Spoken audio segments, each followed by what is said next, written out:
Good afternoon, everybody. So, welcome to today's session. This is session number 18. Our chair was Dr. Sowjanya Tamalapakula, but due to unavoidable circumstances, she will not be able to chair this session. Instead, Dr. Mohitosh Mandal will be chairing this session. The title of this session is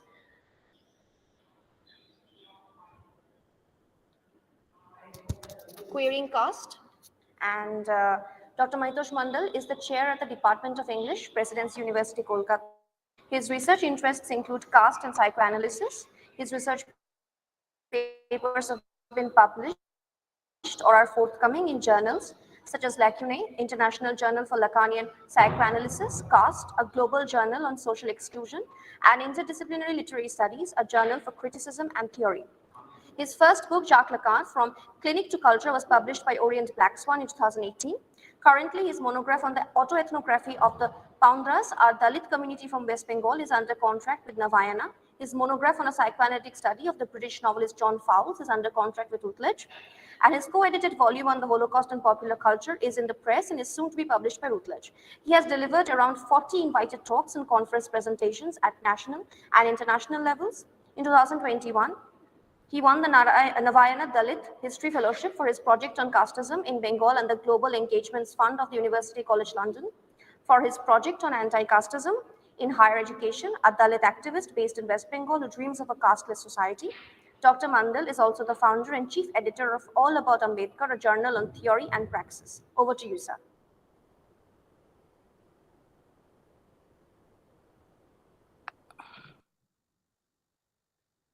All right. Thank you very much, Meghamala, for the introduction. We will quickly move to the presentations so that we don't waste any minute. We will reshuffle the order because one presenter has to leave early. So the first presenter of today's session on queering caste, very interesting topic, I should say. And I should mention at the outset that when I conceived of this particular topic as one of the aspects of this conference on theorizing anti-casteism, I was apprehensive about the number of submissions that could happen. But very fortunately, we received some very interesting proposals, out of which we selected 4, which will be presented today. The first presentation will be made by Dr. Kiran Kalra. Dr. Kiran Kalra is an assistant professor in the Department of English, PS Government PG College for Women, Gandhinagar, Jammu. She has taught in the Department of English, Central University of Jammu, an alumna of University of Delhi, Jamia Millia Islamia University, and University of Jammu. She has done her research on cultural ambivalence in the fiction of M.G. Vasanji. Her area of interest is literature of the South Asian diaspora. She has participated in numerous national and international conferences. She has published extensively on various topics in national and international journals while guiding MPhil and PhD students. Uh, the uh, just a second.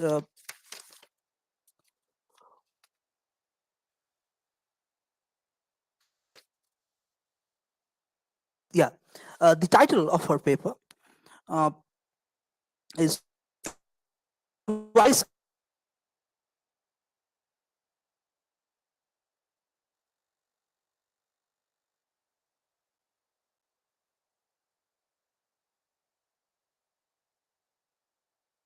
Untouchables, a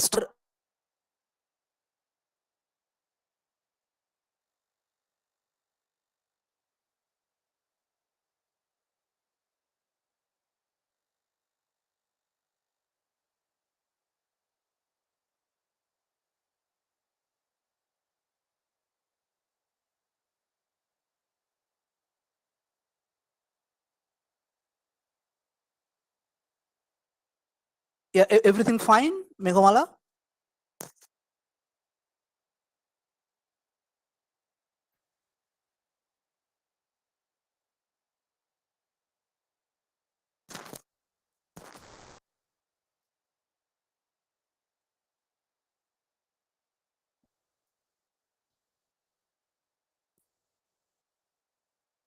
Meghamala, can you hear me? And is Dr. Kiran Kalra here? Yeah.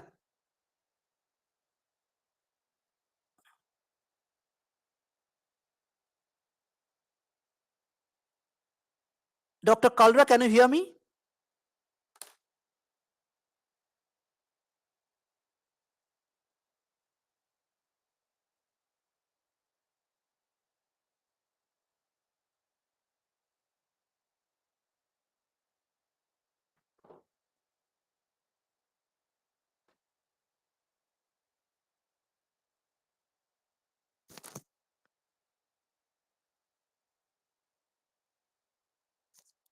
Oh, yeah. So you will find a button up there which looks like a microphone and just click it.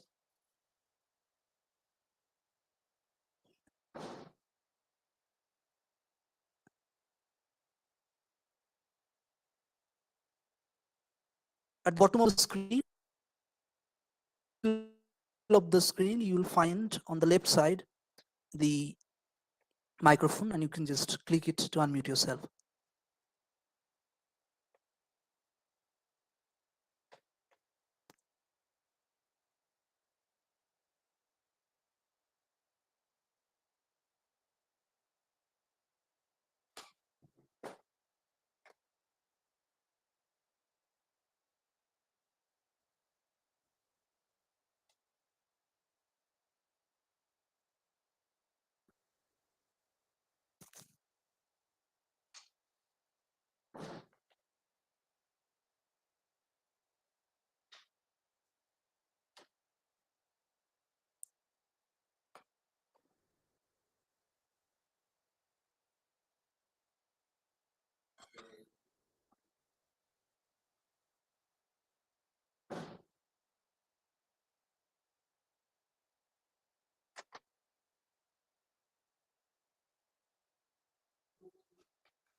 All right, for the others, please note the next presenter would be Sunanda Das, and after that, Srijita Saha, and finally, Chandrasekhar.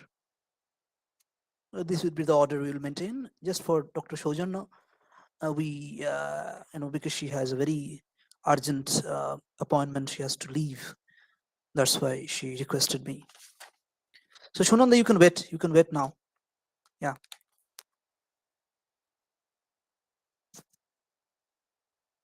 Let us see for 1 more minute, perhaps.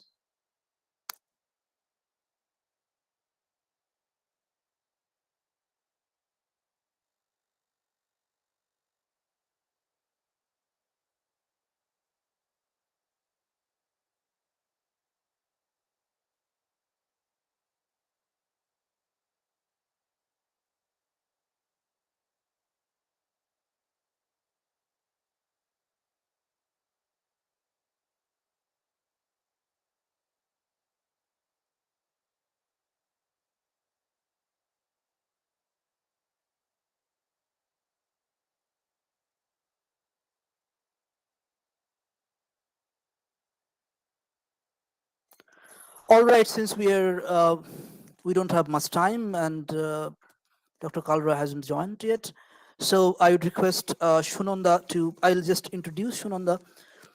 Ms. Sunanda Das has completed her MPhil, specializing in gender and society from IGNOU, and MA from the University of North Bengal, an assistant professor at Indian Institute of Legal Studies, Kuch Bihar. She's also pursuing PhD on way of life of women worker in tea gardens, a case of North Bengal, from TIS. She has taught at Indian Institute of Legal Studies, Shiliguri. Selected, she was selected for a joint international course in collaboration with Cornell University, USA, and Agricultural University, China. Her research interest is gender and embodiment. She has presented at various conferences and published extensively. Uh, Shown on this paper today is titled Anti-casteism and LGBTQ plus movement. So thank you, Sunanda, for joining us today, and you can start your presentation. Thank you very much. Thank you, sir. Am I audible? Yes, yes, you are. Sorry, sir. For some reason, for internet reason, I can't share my PPT. I'm extremely sorry for that. So my topic is about anti-casteism and LGBTQ movement, and major objectives are importance and limitation of human rights. Sunanda, can you probably Discontent among the populace, challenges of imbalance, and towards a liberating approach. So first, I start with Yashika Sunanda, Dutt. can you? Hi, Sunanda. Yes, Sunanda. sir. Yeah, just sorry to interrupt you. Can you switch on the camera, perhaps? Sir, it will not be possible because I am presenting from my mobile from whatever link you had provided. Oh, Whatever okay, link okay. you had provided, it's not working in my laptop. That is the reason. Yeah, but on your phone you have the camera. I mean, you have the option for switching on the video. You can try it. Yeah, yeah, yeah. What? Now we can see you. Yes, yes, we can see you. Great, great. Thank you very much. Yeah, yes, start. Yashika Dutt, who is a journalist and writer based in New York City and the author of the book Coming Out as Dalit, which is memory of her experience as a Dalit child and woman hiding her caste identity. In India, we spoke about the needs for Dalits to hide their caste identity about Yashika's family.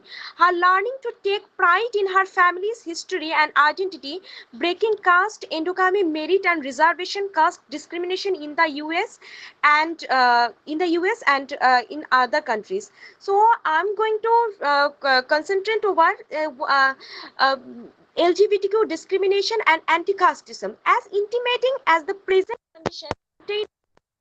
It likewise delivers us with a chance to income an additional in-depth besides nuanced appearance at human rights as a notion.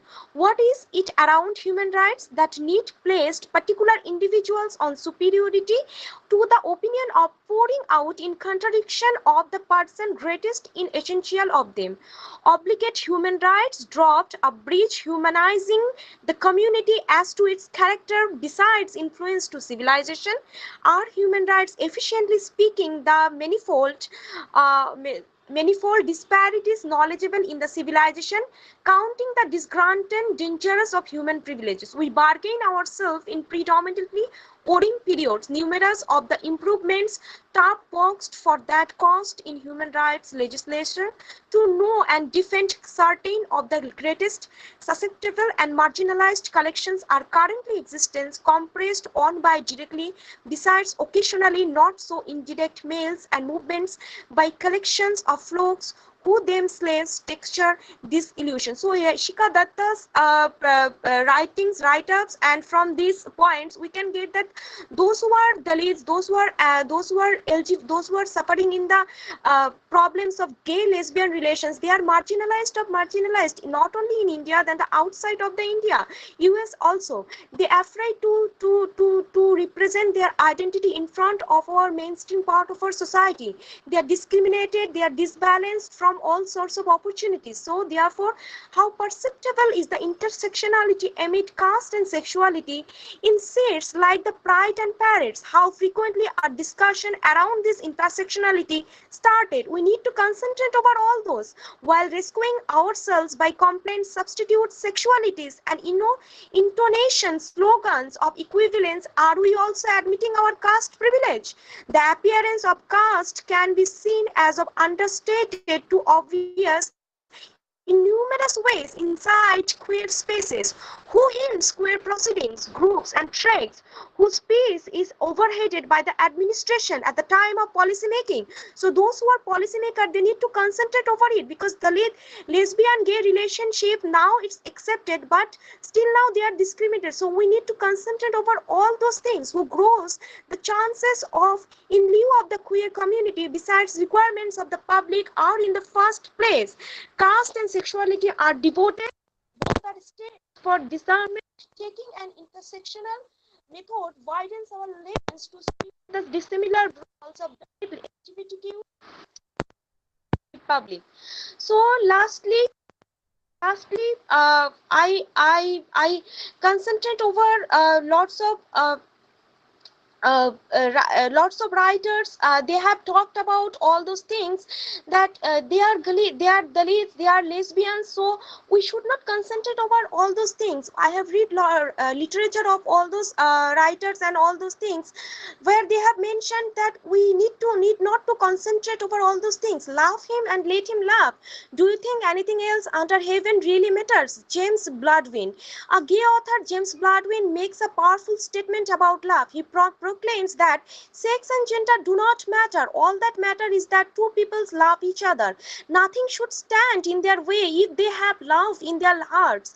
These words resonated with millions of people who felt like their souls were invalid because of the gender of the objects of their love. With this quote, Baldwin assured them that it did not matter because love is love. If I wait for someone else to validate my existence, it means that I am shortchanging myself. Janelle Moholy is a South African activist and artist. She works primarily in photography and video. Despite her fame as an artist, Moholy identifies herself as an activist first. It is her intention to use her art to highlight the beauty and individuality of the Black LGBTQ women, a group that she believes has been terribly underrepresented in all forms of art. So instead of waiting for someone else validate LGBT women of color, she took it upon herself to bring a struggles, needs, and beauty of these women's lives. So therefore, our small conclusions: if Savarna queer being needs to talk around caste, the first stage would be to admit the freedoms of fitting to an upper caste, besides to inquiry why the queer communal and queer groups are majority conquered by Savarna queers. An upper caste being cannot defend not believing in caste, besides think everybody equivalent, though loud the similar caste privilege to systematize community be reasonable or available for Dalit queers. The emphasis of the queer movement to intensify equivalence besides floors of deliverance of the superior society. We cannot change the struggle of Dalit queers by requesting them not to transport our discourse about caste in queer states. The stare is that the most persons fitting to the LGBTQ plus community themselves fail to admit their caste honor. When one tries to have a discussion about caste and honor inside queer spaces, numerous people get irritated and start opposing about their fights of being queer, deprived of the additional lanes of the caste. Everywhere in fright, heights, crossways, the republic, the LGBTQ plus community understood at its finest through multicolored crutches shot everywhere from exhausting extravagant outfits of trailing, playing music, gripping the whole community rejoices love received and pride of being who they are, superior and adorable. The day also proves the arrangements of the queer republic, the closeness that brands them robust and violent. We frequently understand cloaks and miscellaneous upbringing signify dissimilar individualities besides their intersectionality with the sexuality on picture. Such picture occasionally state Dalit, queer and proud. The contest by LGBT groups in contradiction of judgment happens at two heights, the society and state. So the state delays the procedure of IPC section 377 that forbid the sexual action which does not crop children. This odd section of IPC, though clearly appropriate to heterosexual people, is underscored by LGBTQ collections as more based the direction of them. The LGBTQ communal is not only distinguished by the heteronormative society, nonetheless also by the society they originate from. So they are discriminated not only by the heterogeneous society, they are discriminated by in their own society too. Though this through my presentation here I am majorly concentrated about Dalit queer domination besides caste judgments and all those things. So here I personally observed one thing, that Dalit people and those who are suffering in gay lesbian relationships, they are discriminated by the mainstream, not only mainstream part of our society, they are discriminated by their own also. Even they are not allowed in the coffee shops, in the tea shops where we general people can go and enjoy our friends enjoy with our friends group. They are not allowed for all those things. So this is not only the problems, this is not only the problem of one group, this is the problem of our whole society, where we need to concentrate over all those things. We should be with them, and we should together raise voice against these kinds of discrimination. We should treat them as human. We should enhance our humanitarian approach. We should improve individuality. Then I think these kinds of problem can be solved. And always we need to concentrate over another thing that Bladwin says. Lastly, I am repeating the thing: love him and let him love you. Do you think anything else under heaven really matters? So these things. Thank you very much.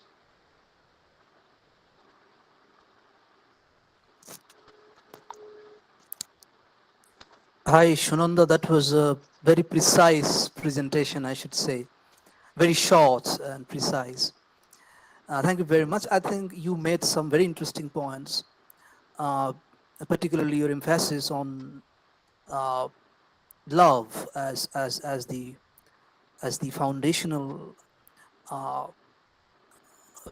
element in human bonding that should ultimately matter. Nothing else should matter. I think that's a very interesting thought, and we'll think about it in course of discussion. But quickly, we'll get back to your paper at the end of the session once all the papers are presented. But thank you very much for your presentation. Next speaker would be Dr. Kiran Kalra. Dr. Kalra, if you could, yeah. See, Thank you, yeah. Professor Mandal, for giving me this opportunity. Thank you so much once again. The title of my paper is Twice Untouchables, a study of Dalit queer identity in R. Raj Rao's The Boyfriend. I'll begin with a quote by LGBTQ activist Mr. Dhiren Borisa. He says, "Who desires, whom you desire, who gets to desire, whose desirability counts, is a manifestation of caste." Caste impacts all aspects of life in India. Even today, people are judged on the basis of the caste they are born into. Dalit Bahujans have a long history of struggle to combat inequality in the society. But there is another lesser known community of people which is fighting for basic human rights, the LGBTQ community. Their movement has gained momentum only in recent times and is very limited in terms of its access and numbers. Both these movements are limited to their own spaces and their interstitiality is often ignored. Caste and, caste and sexuality, often considered as two different things, are actually two interrelated and intertwined issues. Caste privileges is manifested even in LGBTQ movement in India. It is mostly upper class LGBTQs living in towns or metro cities who have the means and access to social media to voice their issues. But they tend to ignore the concerns of LGBTQs living in small towns or belonging to different castes and ethnicities. Ironically, the gay politics in India does not include caste, and Dalit politics remains as homophobic as any other politics. Therefore, there is a need to examine and introspect different socio-political factors within the LGBTQ movement and to take into account the intersectionality of Dalit and LGBTQ movement. The present paper aims to study manifestation of caste in queer spaces in India through a study of R. Raj Rao's first novel, The Boyfriend. The novel, set in the gay culture of Mumbai, deals with a complex homosexual relationship entangled in the crisscross network of class, caste, religion, and other experiments and detriments of power. Dalit Bahujans are the socially and economically backward people, and their struggle is historic, while LGBT movement has started in recent times. Rishi Rajvyas, a Dalit queer activist, talking about the Pride parade says, and I quote him, when we were at Pride, they did not let us raise the flag of Babasaheb Ambedkar, saying that Pride is only for LGBTQ people, thus denying access to queer Dalit and queer Muslim people. Unquote. It is very unfortunate that privileges exist even within the sphere of LGBTQA movement in India. The effort of both the movements will be fruitless if the different socio-political factors and their intersectionality are not recognized. Queer rights activist Jatan Pawar, he writes that, and I quote, there is often silence or hostility when we talk about caste in queer spaces.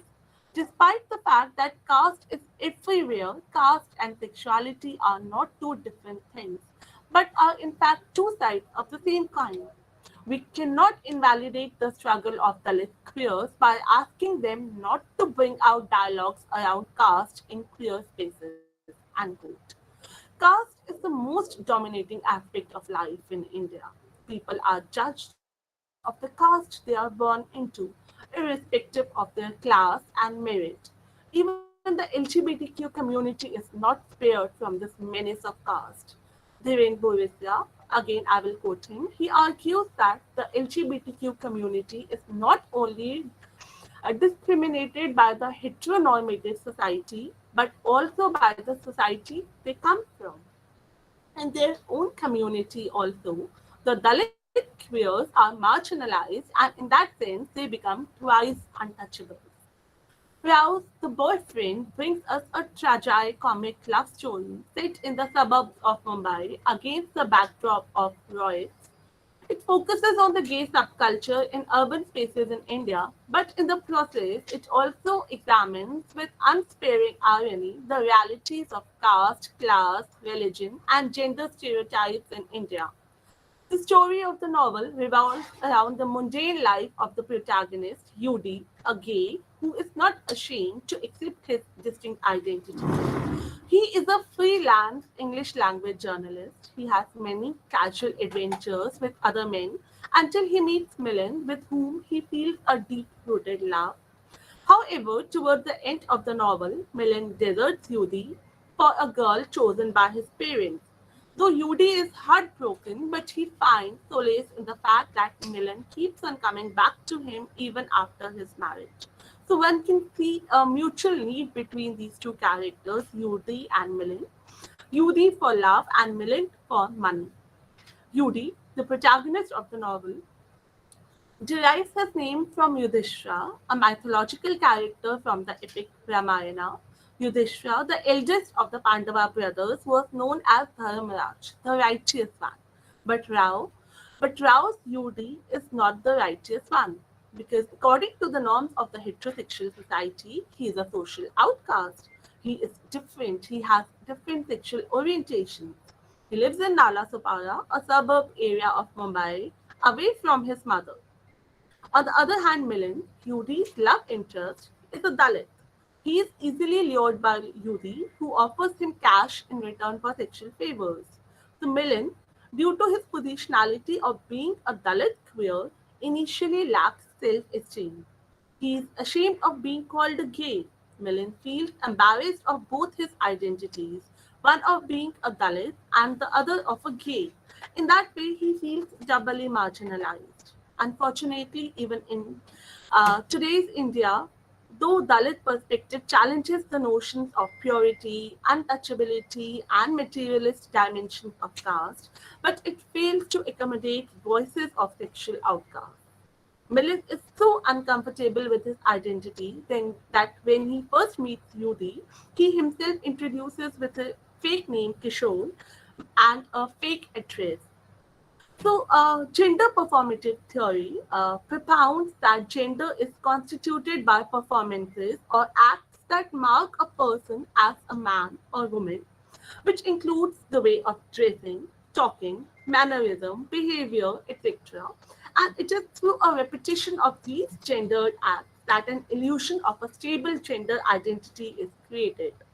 For Butler, gender is neither essential nor biologically determined, but rather it is created by its own performance and hence it is performative.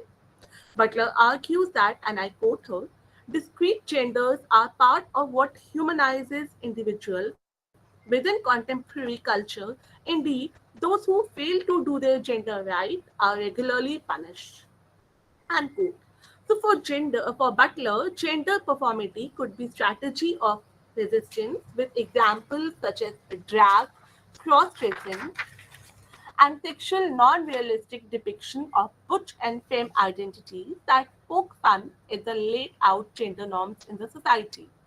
According to Halprin, queer is, and again I quote, whatever is at odds with the normal, the legitimate, the dominant. Queer then demarcates not a positivity but a positionality vis-a-vis the normative. So, according to him, queer in any case does not designate a class of already objectified pathologies or perversions. Rather, it describes a horizon of possibility whose precise extent and heterogeneous scope cannot be, in principle, delimited in advance. It is from this eccentric positionality occupied by queer subjects that it may become possible to envision a variety of possibilities for reordering the relations among sexual behaviors. Erotic identities, constructions of gender, forms of knowledge, regimens of enunciations, logic of representations, mode of self-constitution, and practices of community, I unquote. So in the novel, the boyfriend, as far as Yudi is concerned, he takes his homosexuality in all his stride. Not once he is ashamed of his queer identity. Yudi unabashedly acknowledges his so-called weird sexual preferences. He is gay and proud of being one. He says, I am a homosexual, gay by caste, gay by religion. Outcasts, he says, can only expect to be friends with outcasts. Being constantly shunned by Milan leaves him hurt, but his pride in the fact that he is a gay is left unshaken. He is not afraid to accept his gay identity, maybe because of his positionality as an upper class Brahmin living in the suburbs of Mumbai. Moreover, the attitude of the elite class with which he interacts because of his profession, is more accepting towards the third sex gay, lesbian, and bisexual identities. These identities are mostly articulated in metropolitan cities. In certain senses, metropolitan cities provide anonymity and individual space, creating conditions for certain westernized queer identities to emerge. The upwardly mobile LGBT communities in urban spaces have relatively better control over their life situation than working class lesbians and lower class coteries. Caste as an institution is endogamous and thereby remains heterosexist. Erotic subjectivities are also divided along the class lines. A working class lesbian is marginalized on account of class, gender, and sexuality.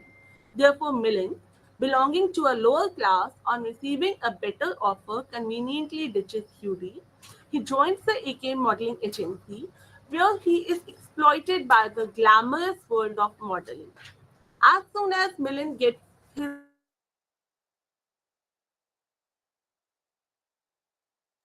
society, he starts ignoring Judy, making it very clear to him that he is a straight man. The once victim now turns a tormentor. So LGBT movement, which has gained momentum in recent time, have people from diverse class and caste backgrounds.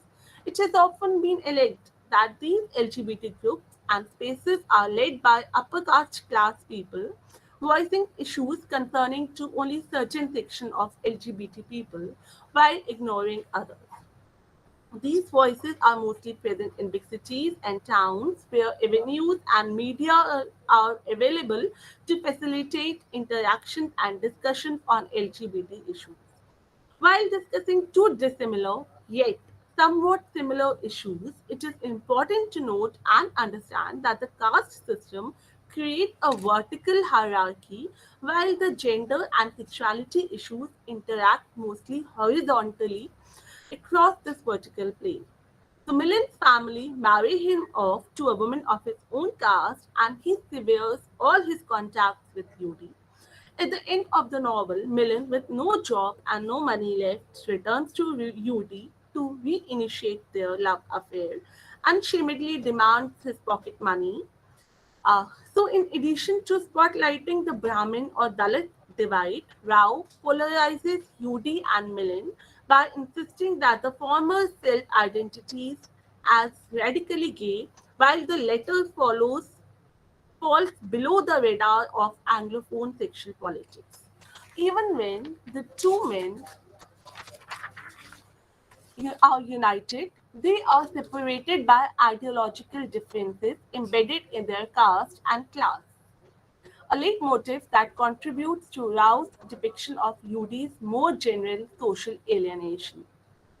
Queer identity has been demolished and pushed to periphery for generations. It has hardly ever gotten any outlet from its closet, and when it has come out into open, it has only been met with criticism. In the novel's plot, traditional hegemonic masculinity is continuously questioned in subtle and direct ways. Unlike the forerunners of hegemonic masculinity, Yudi is unafraid to cry. He gradually comes to accept Gauri's domination in friendship and feels comfort in her companionship. Raj Rao performs this to demonstrate it is acceptable for men to cry and that a guy is not timid when he accepts a woman's control in a relationship.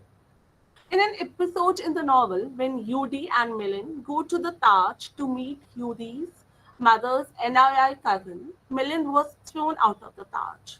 The Diwan came up to him, asked him what his business was, and when he fumbled with his answer, caught him by the collar and hurled him out of the glass doors in full view of dozens of people, mostly foreigners.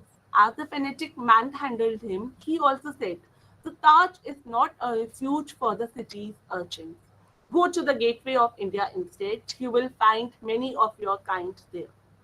UJ realizes that such episodes would constantly plague their lives, as this was India after all, and millions of working class Dalits.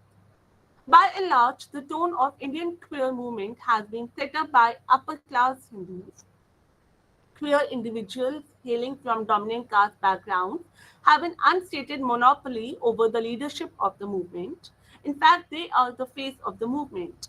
They get invited to panel events, primetime debates, and are frequently over pedestalized. Their social status also accords them the honor of getting their demands addressed first by the policymakers. The demand of the mainstream queer movements tend to be limited to the politics of legalizing marriage. The harsh material realities of Dalit and Bahujan queer people aren't taken into consideration by the upper class and caste leadership. UD explains this to Millen. He says, what I'm saying is that homosexuals have no caste or religion. They have only their homosexuality. That's how it is. Straight people are Brahmin, gays, Shudras. So you both and I are Shudras. That is why we are best friends. Homosexuality has existed throughout the history in all types of society, among all social classes and people, and it has survived qualified approval, indifference, and most vicious persecution. But what have varied enormously are the ways in which various societies have regarded homosexuality, the meanings they have attached to it, and how those who were engaged in homosexual activities viewed themselves. This is a quote by Weeks. Homosexuality has never been a new concept in India. Our mythological books, folklores, religious texts have references to homosexuality. As pointed out by Ruth Vanitha, I would quote her, while same-sex desire was not uniformly valorized or celebrated in pre-colonial India, homosexuality rarely called for punitive measures before the British instituted the anti-sodomy law in 1861. Unquote. Third genders in Indian culture have always been treated with respect, if not accepted. Some Hindus even believe that third sex people have special powers to bless or curse others. Cross dressing is also a common feature in many religious ceremonies. In Hindu scriptures, there are many references of gods and goddesses changing their gender or cross dressing. Lord Shiva, the supreme Hindu god, is called Ardhanarishwara, the half female lord, combined with his consort Parvati. Ardhanarishwara is depicted as half male and half female. Despite having religious affiliation, homosexuality is still tolerated but not considered normative in India. Same stands for Dalits, who are discriminated by the dominant Hindu society. I quote Hillary. He said that Indian untouchables are relegated to lowest job and live in constant fear of being publicly humiliated, paraded naked, beaten, and raped with impunity by upper caste Hindus seeking to keep them in their place. Unquote. The Dalit queers are thus doubly marginalized owing to their dual identity, that of a Dalit and of a queer. Though queerness in urban spaces is associated with coolness and modernity, but Dalit queers are considered backward and are discriminated against, as we can see in the case of UD and Millen in the novel The Boyfriend. Thank you for patient hearing. Thank you, Dr. Kalra, for this wonderful presentation. We faced some technical glitch at the beginning, but thank you for getting back to us. Yeah. Thank you so Uh, much, sir. Thank you yeah. so much So, for this opportunity. will you be staying back, or do you have to go? Sir, I have very urgent work. I would have to leave in a jiffy. All right. So, I would say that this is very interesting in the sense that I agree with most of the points that you have made. For example, the way you look at Dalit politics and gay politics, and you made this point that gay politics doesn't consider the Dalit issue, and Right. Dalit politics, in a very provocative way, you mentioned, is also Dalit politics is also a bit homophobic, as you say. Uh, I think we can debate on these issues to what extent the gay politics has uh, neglected the caste question, and Definitely. to what extent Dalit politics has neglected the question of homosexuality. I think this can be debated, but unfortunately we don't have much time. You have to leave, but maybe later on we can address. Maybe we'll be addressing it at the end of the session. But for now, we will move to the next presentation. So thank you very much once again. Yeah.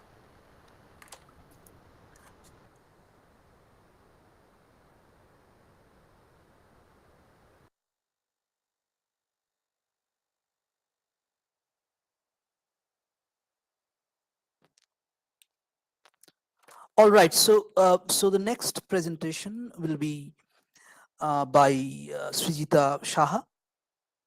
And all right. And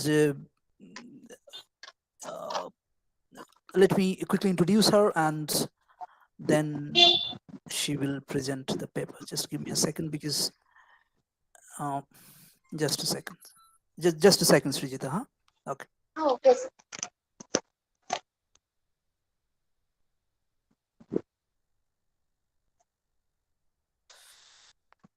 All right. So Srijita Saha is an assistant professor in English with 3 years of teaching experience at the UG level.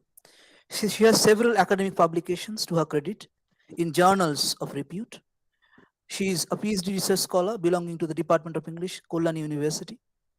Her areas of research are gender, queer, and masculinity studies. Srijita's presentation is titled "Queering Caste." Goes very well with the title of the panel. Queering Caste, a study of R. Rajarau's selected fictions. So we already had a presentation on R. Rajarau. So let us see, what new things we can learn from your presentation. So over to you, Srijita. Thank you very much. Thank you very much, sir, for your kind words. Good afternoon to you all. I have a question. How much time do I have? 10 minutes, I guess? No. You have 20 minutes. Oh, okay. Thank you very much. That's so kind of you. Okay. Good afternoon to you all. My paper is entitled Queering Caste, a study of R. Rajarau's selected fictions. And I have carteled some portions of my paper to cope with the given time. And as the title indicates, this paper focuses on R. Rajarau, who may be called an Indian Janet because of the potentiality he shows in the field of queer. And I am here reviewing 2 of his novels, that is The Boyfriend, the first out and out gay novel in the Indian context, and his novel Lady Lolita's Lover, and some of his short stories which are published in the Crocodile Tears. So these aforementioned works, which have so far been neglected by the heteronormatively charged Indian academia, because they are dealing with the so-called tabooed, vulgar, or sensational issues. That's why this paper tries to unravel the ways in which the gays are coming to the fore. However, there are caste dimensions also, which can be found along with the queer axis in all of R. Rajarau's fictions.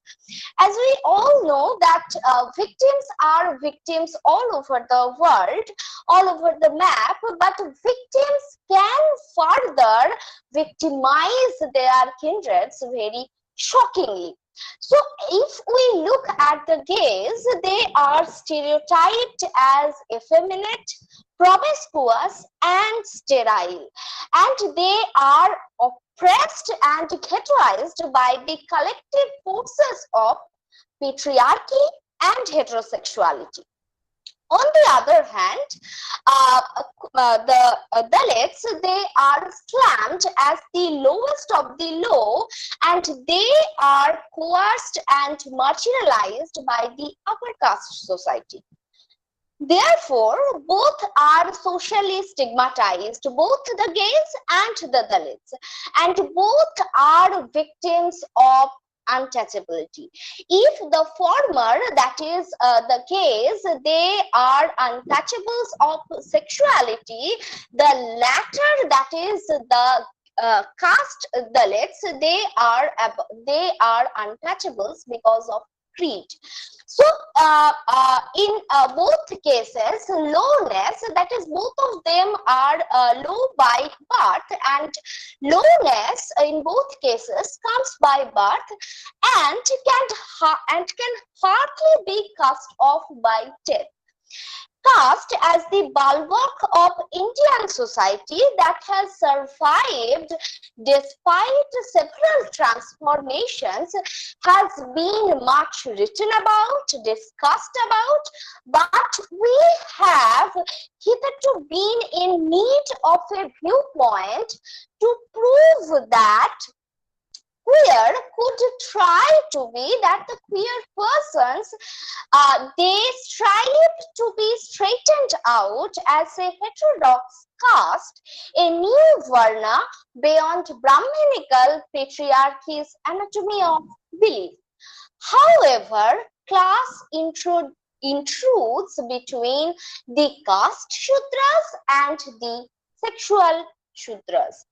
If we look at the real scenario, we will find that the rich closet gays, they are, in most of our Rajrao's fictions, they are portrayed as either upper caste, upper class, Brahmin or Savarna gays, and on the other hand, Dalits are portrayed as underprivileged partners of these gays who never feel satisfied with nibbling on their gay partner's abundance. Therefore, violent conflicts become inevitable.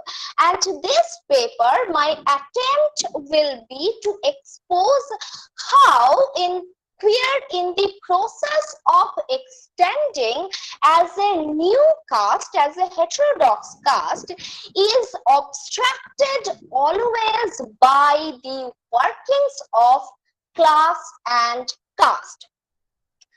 In Rajrao's fiction, this is a kind of leitmotif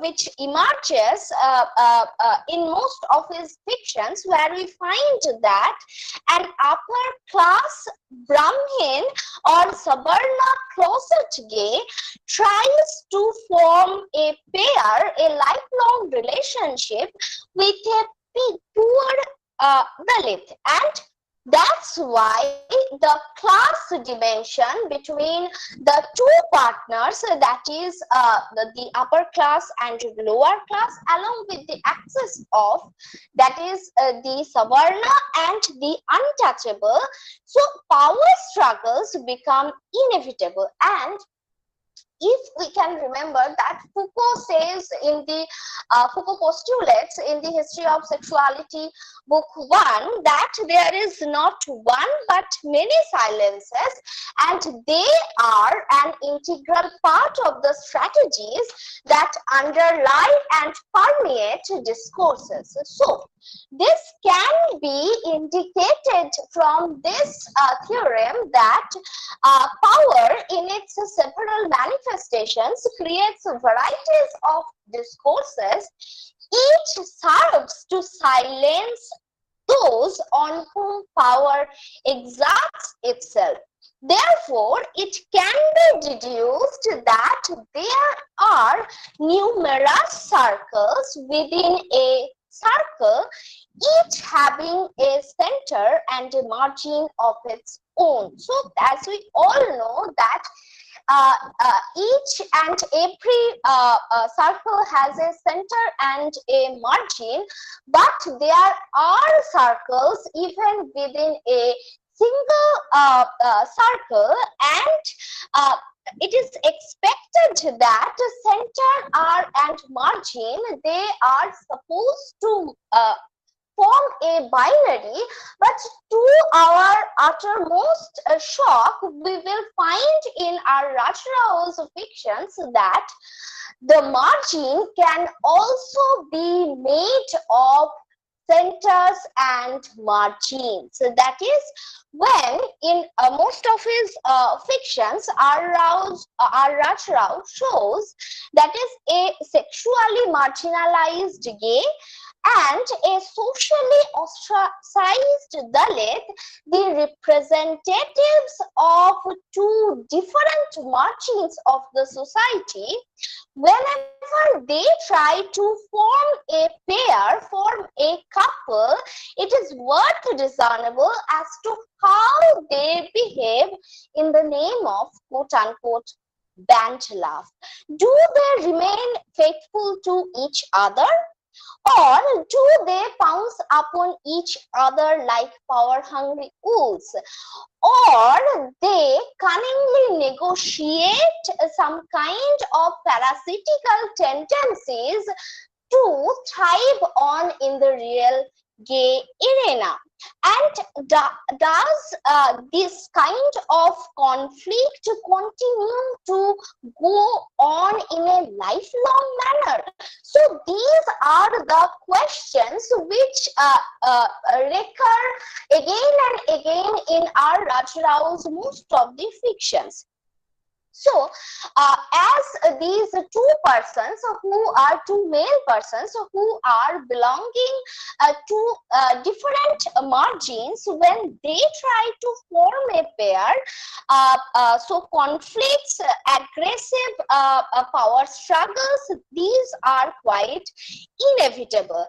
And what one finds in most of our Rajrao's novels and short fictions is that a postmodern indeterminacy, a pure postmodern indeterminacy to a satisfying closure, indicating that this kind of power struggles will continue to go on as long as the relationship is there. So if the relationship is going on for lifetime, this kind of power struggles will be there. That is most of Rajrao's fictions, they try to celebrate some kind of certaintylessness, and this term, coming to the use of the term certaintylessness, this is obviously a neologism, and this is ontologically different from uncertainty, because while uncertainty entails a possibility and an inherent yearning, a desire for in order to achieve certainty through repetitive discursive practices, certaintylessness entails a state of permanent chaos.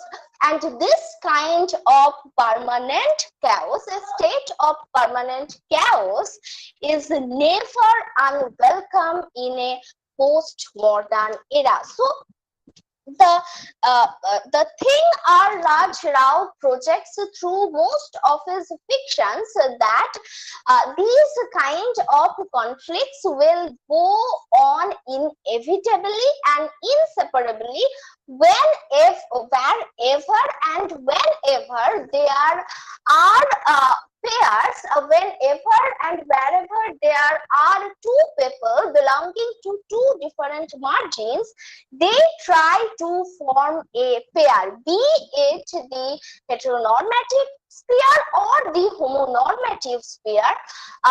This, whenever class and caste come together, violent conflicts are quite obvious.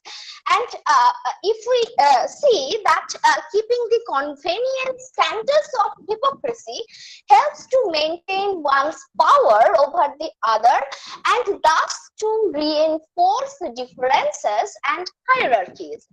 These hierarchies be not only of sexuality but also of caste, and Brahminical caste structures dictate and shape all contemporary political, legal, social, cultural, economic, as well as sexual violence in India.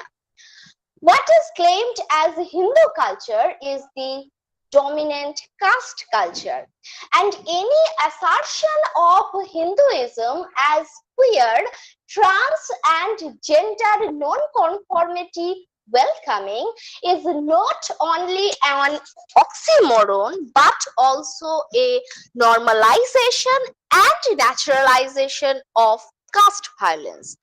Caste is the key to understand the Hindu nationalist project, as it is cis heteropatriarchal, Brahminical and elitist and Islamophobic.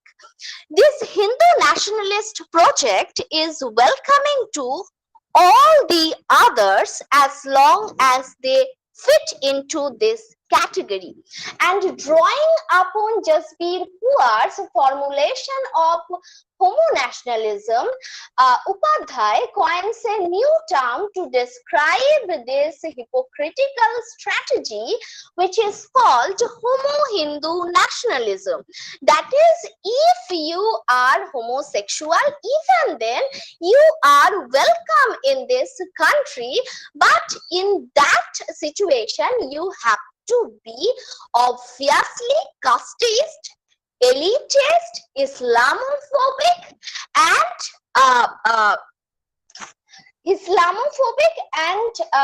elitist, and obviously Brahminical.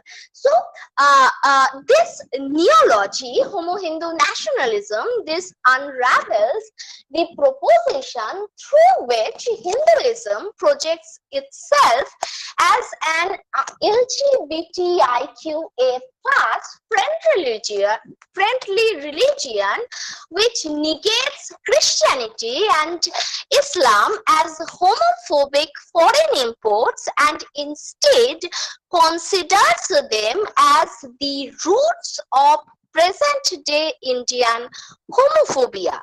This strategy of homo-Hindu nationalism, this strategy welcomes Savarna and trans bodies as long as they partake in its Brahminical and Islamophobic tendencies.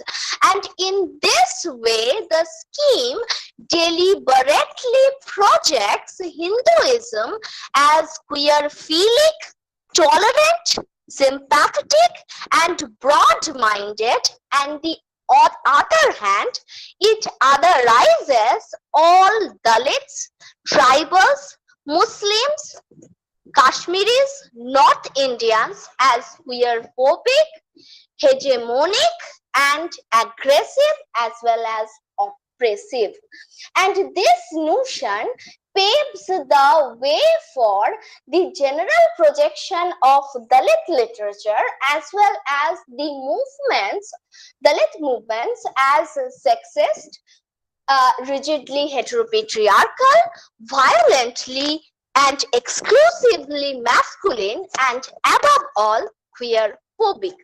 On the other hand, rainbow parades have been assimilated with this homo-Hindu nationalism project, and these are reduced to the ghettos of bourgeois Brahminical squalor, draining the Dalit and tribal queers off from the scenario.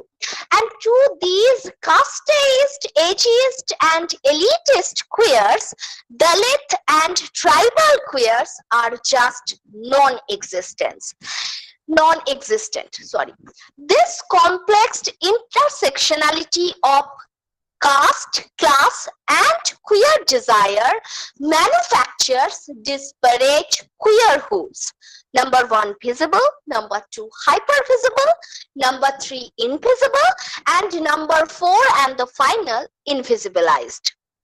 Such heterogeneity in an apparently homogeneous subculture called queer ironically reaffirms the ubiquity of Orwell's critique of Marxism even in the marginalized queer coterie, that all queers are equal, but some queers are more equal than the rest.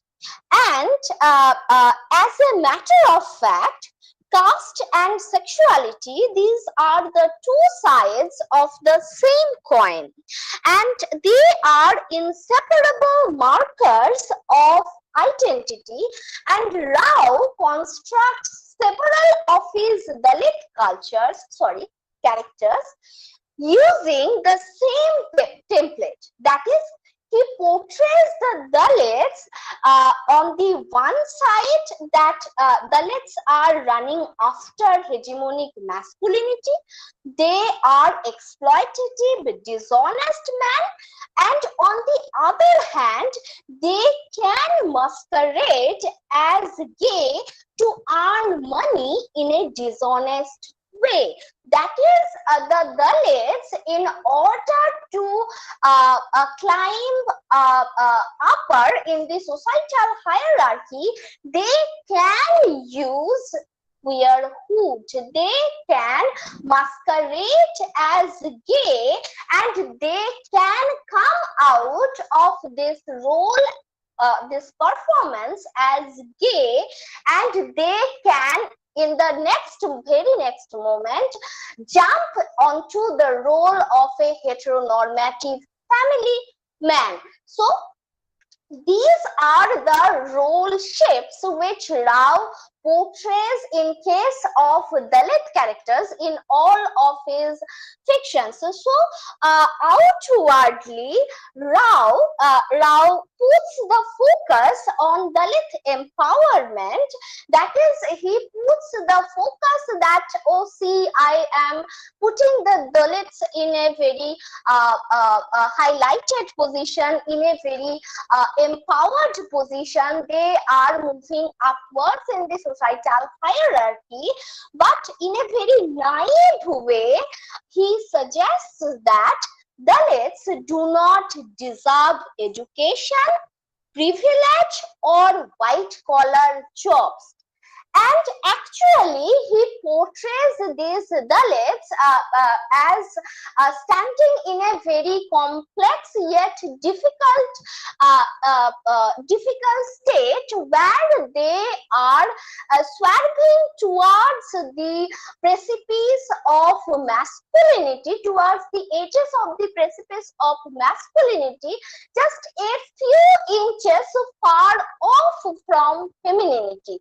That is, he is portraying his gay characters as performing effeminate roles in case of hyper-masculine gay customers, and on the next moment, he portrays his Dalit characters as having sex with effeminate gays in a very heterosexually crude manner. So these are the shiftings of role, that is, the masculine, sometimes the masculine, and whenever the situation needs, it becomes the feminine. So there is a topsy-turvydom in case of describing their selfhood. But behind all these projections, behind all this miasma of he, she, him, her, there are these selves which can be described in a nutshell. Actually, in the pages of his text, these characters, they are nothing but just fiction. They are anti-essentialist to the core. Yes, credit goes to R. Rajrao for making these characters as anti-essentialist, because they are becoming or trying to be gay, or they are in some way, they are going and coming from the queerhood. So they are in the process of becoming gay. So becoming, whereas is anti-essentialist, being is essentialist. So yes, we should give uh, we should appreciate Rao for this kind of endeavor, but actually in a naive way, Rao also suggests through these lower caste and lower class men that they do neither deserve nor they are able to get education, privilege or white collar jobs. So in most of his fictions, the tendency remains of our Raj Rao is to unravel only the one side of the same story, not the two sides are raveled. The one side remains like this, that the Dalits are exploitative and they can do anything in order to make money. But the other side, which remains unbolted, the question remains, are not the upper caste and Brahminical or Savarna gaze unethical and corrupt too, who exploit Dalit men's poverty-stricken and gullible nature? So this is the side which remains untold in throughout of our Raj Rao's fiction. So that is, Dalits are always stereotyped. On the other hand, Dalits are stereotyped as bad, whereas queer upper caste gay people, they are portrayed as good. So this is the moral problem in which our Raj Rao is totally engrossed, and he is most probably not trying to get out of this idea. He is stuck with the same idea that Dalits are by nature exploitative and gays are by nature very good, and they are left to be exploited by the lower class and caste people. And to conclude, we can say that our Raj Rao remains all of his fictional works as an authoritative absence presence who controls the recurring motives as well as the meaning of the text. So the author is not dead in his fictions. The author and his personal experiences are very much there to exert authoritative control over the lives of all his characters, be it the Dalits or be it the queer people. Thank you.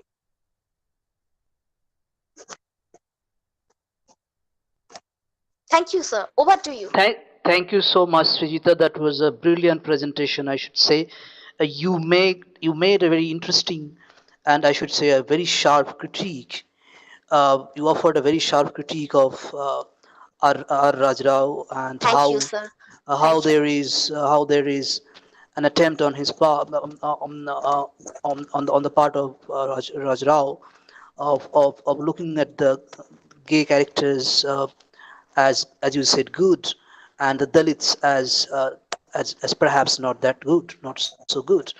I think that's an interesting way to critique his works, and we will be discussing this binary. And what I also found interesting is that, like the earlier paper, all these papers in this panel are somewhat referring to the mutually exclusive claims of the Dalits and the queers, or at least the representation of the Dalit and the queer as mutually exclusive identities, which is very interesting phenomenon, but at the same time extremely problematic to begin with. We will get back to your paper at the end of the session, but in the meantime, let us go to the next presentation, which is by Chandrasekhar, and as if it is Chandrasekhar and Chand. That's how the bio note is written. Chand is a research scholar at Jadavpur University, Kolkata. They are interested in studying the intersections of Sexuality and Power, Transgender Live Worlds, Navigating Governmentality, and Casting Political Economy. The paper is very interesting. The title of the paper is very interesting. Just give me a second. It is about the transgender justice. So I would, I think Chant can immediately start the presentation because they're going to mention the title of the paper. So over to you, Chant. I won't take much time. You have 20 minutes. I'll give you 20 minutes. So please present your paper as best as you can. Thank you very much.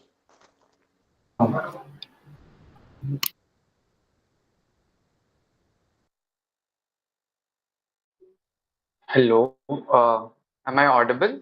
Yes, you're audible and visible. Thank you very much. Great, great. Thank you, sir, for the introduction. I'm just sharing my PPT.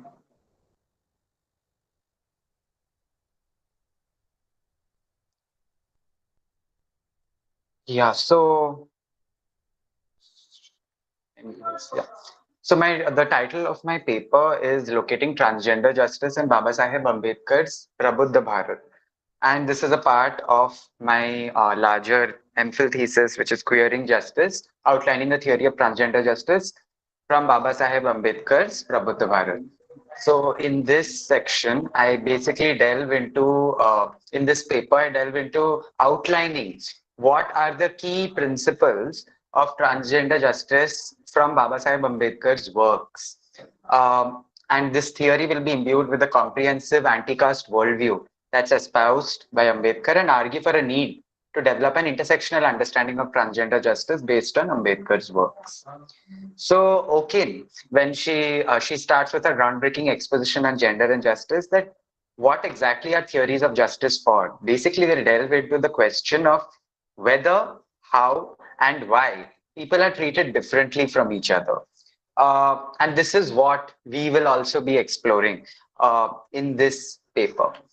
And the theoretical underpinning of this, one of the theoretical strands is erotic justice, which has three characteristics to it, which is a coherent critique of authority, resistance to compulsory heterosexism, and the moral mandate for transformation. And Ratna Kapoor says that the concept of erotic justice questions the theoretical basis of politics itself, especially in the pursuit of justice from a gendered lens. Then we come to what we call graded inequality and how Ambedkar described Dalit women facing oppression at the levels of gender, caste, and class. Aloysius, Mangubai, and Lee also outline three primary features of Brahminical patriarchy. First, the inferiority of women to men, wherein the former is only a passive receiver and the latter is the active giver in terms of reproductive sexuality, leading to the creation of a very toxic social habitus with disturbing consequences for women's agency and sexuality. Second, the man is the repository of caste purity. And third is a discriminatory rule of law, which has laid out severe consequences for those violating caste norms.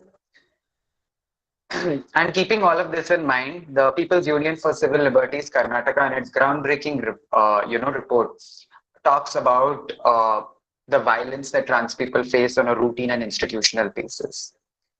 One of the major theoretical lenses that is undergrounding this entire work is that of intersectionality, which was given by the celebrated Black legal theorist and feminist Kimberly Crenshaw.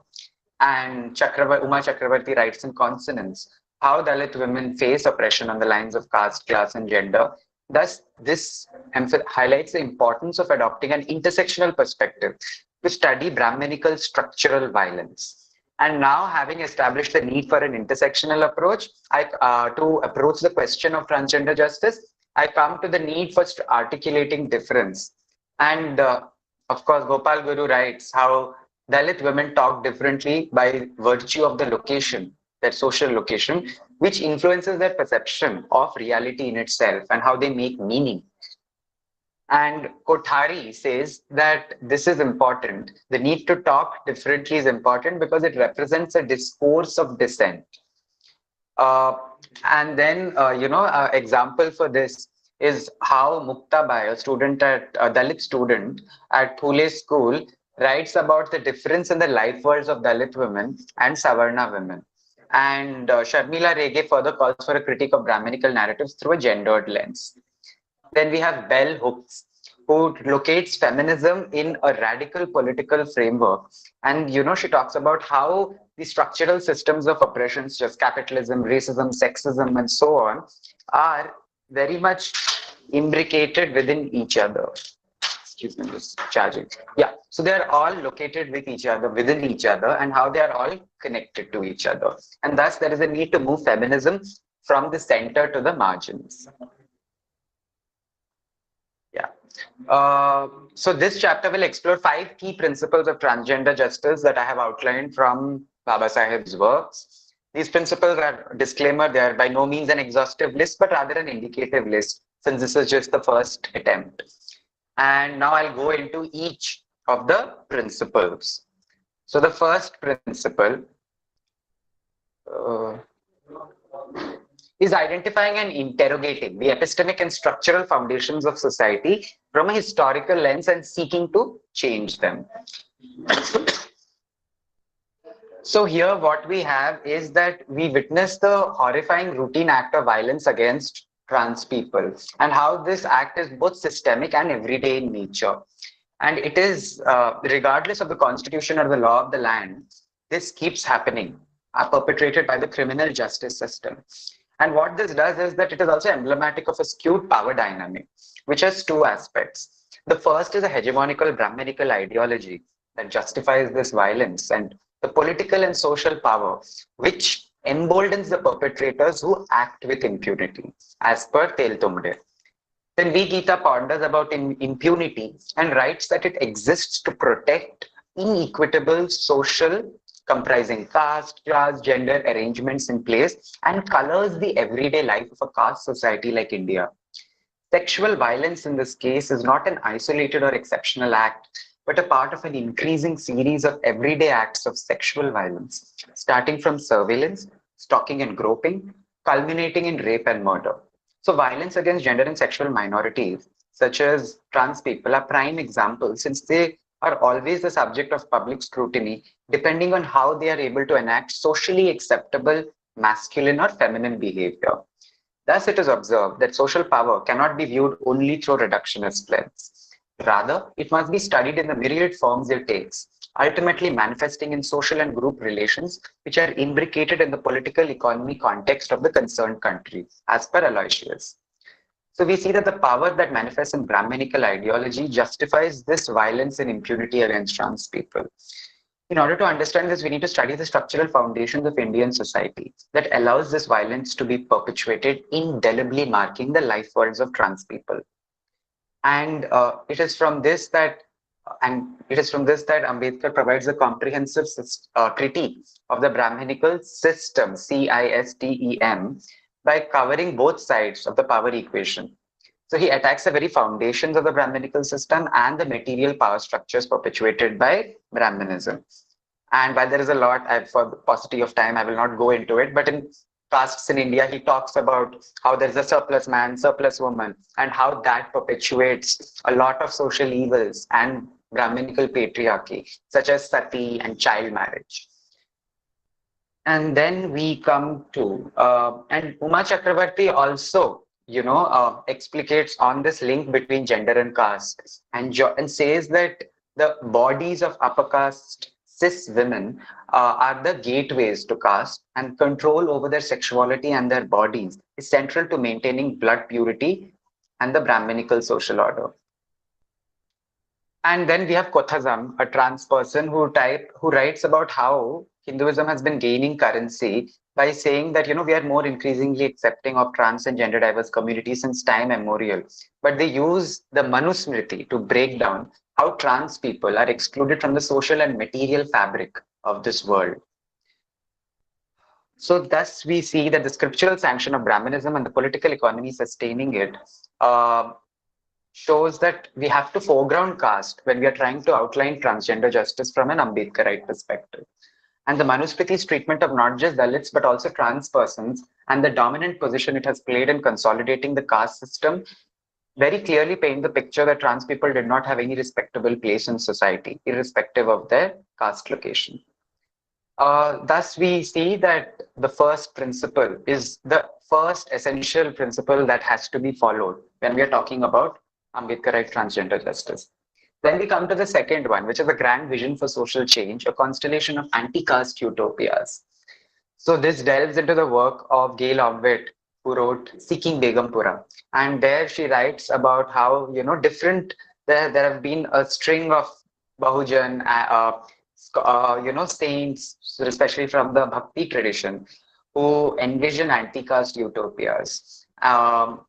And for instance, Ravidas talked about Begumpura, which is a place devoid of pain, property, taxes, kings, temples, and sorrows. And it is a place where the cobbler from the untouchable caste was unfettered from Brahminical chains that smothered their liberty.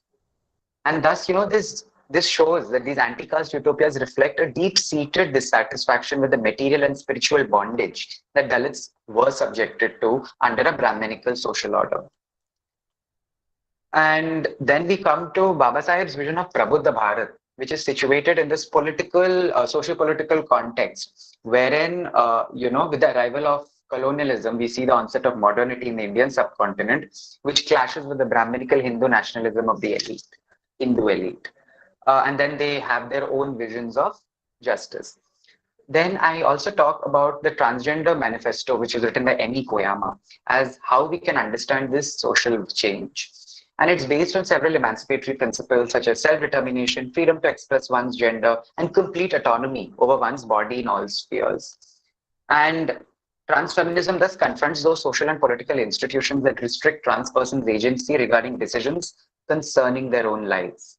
Thus, transfeminism has an encompassing vision of dismantling the rigid gender binary and creating a world liberated from oppressive social and political institutions which oppress trans people, inhibit the development of their inherent capabilities, and structurally strips them of their agency. And it is here that we need to locate Babasaheb's vision of Prabuddha Bharat, which is situated at the conjunction of the values of liberty, equality, and fraternity. And thus it becomes anathema to the Brahminical social order, which is grounded in graded inequality. And there in States and Minorities, Ambedkar fleshes out his vision for social change, where he talks about safeguards and fundamental rights of citizens. And thus we see that there is a trans-feminist nature in Prabuddha Bharat, which is his last newspaper that he published before his death. And how, Arya writes that Ambedkar's vision of a just society is thus characterized by justice for everyone. So these are the first two principles. Then we come to the third principle, which is educate, agitate, and organize, the light of education.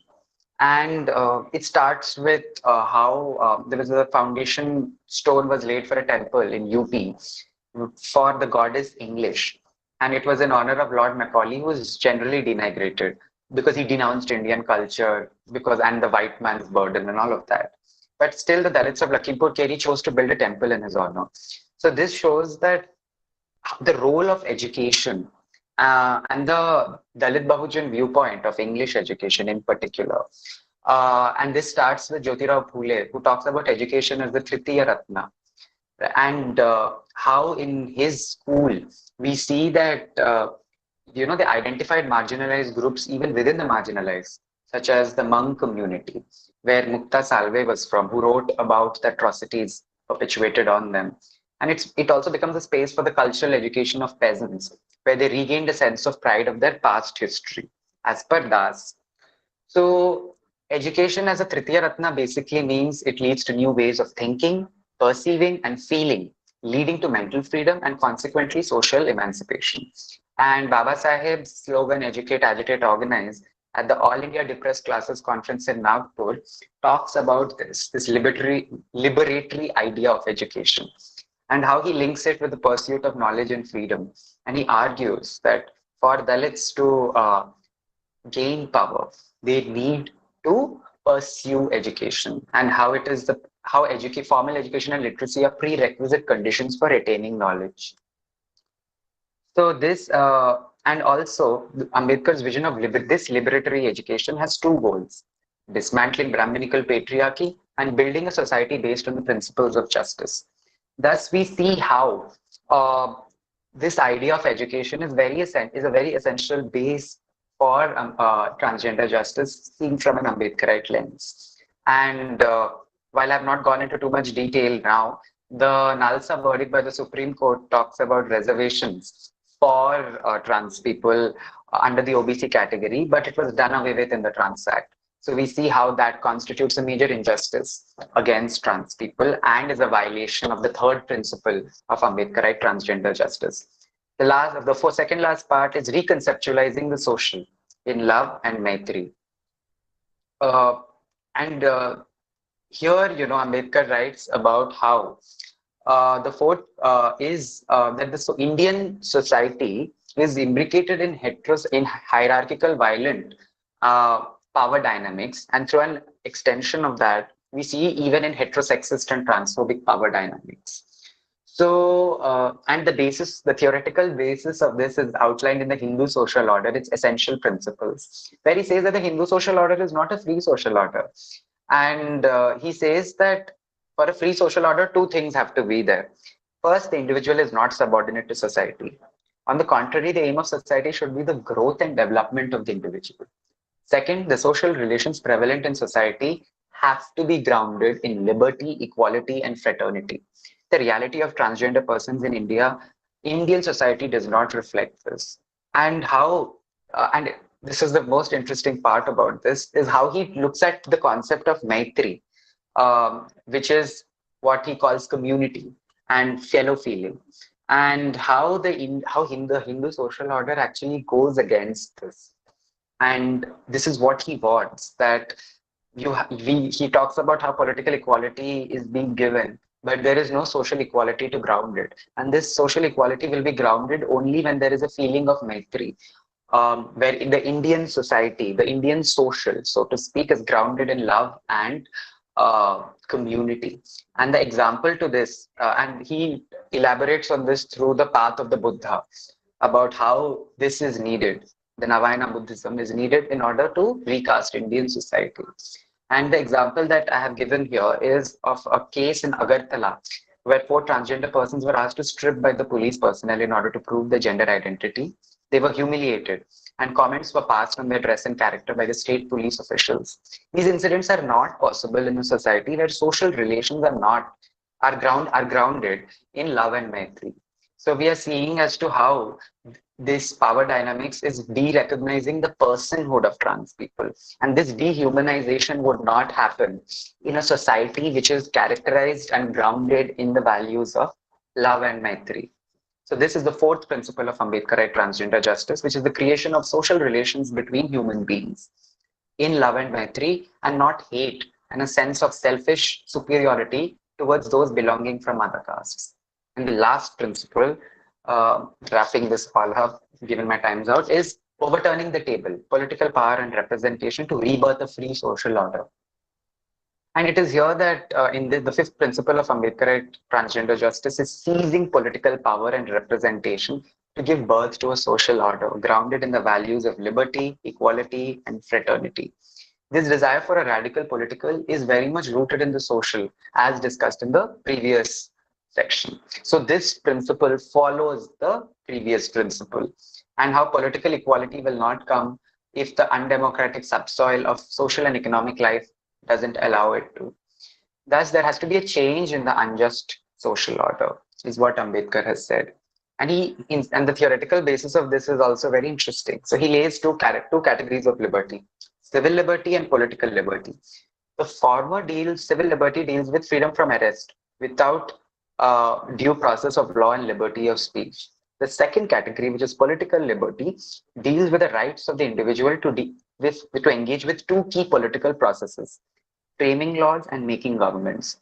So thus, at the heart of the idea of political liberty is the firm single point conviction that all political authority is derived from the people, and the raison d'etre of a representative government is the growth and development of the people. So he envisioned this political liberty being exercised in a social democracy. And social democracy, he defines it as a way of life that consciously acknowledged and tried to put in motion liberty, equality, and fraternity as the principles of social life. And he also gives examples going through a historical lens of how Shudras were excluded from getting any power, and the right to rebel is stripped according to the Vedas. Only Brahmins, Kshatriyas, and Vaishyas were allowed to do so. And in evidence before the Southborough Committee, Ambedkar writes very convincingly about the need for true representative government, which consists of a representation of a diversity of opinions and different people. And finally, just ending this with about how, when he looks at the nature of power, he says that even though the movement that has been started did not help them attain certain basic rights which every human being should be entitled to, they succeeded in getting some political power. And this power is essential to attain liberty and free Dalits from the obstacles shackling their inherent potential. And this power has to be grounded in a radical political consciousness which continually seeks social emancipation.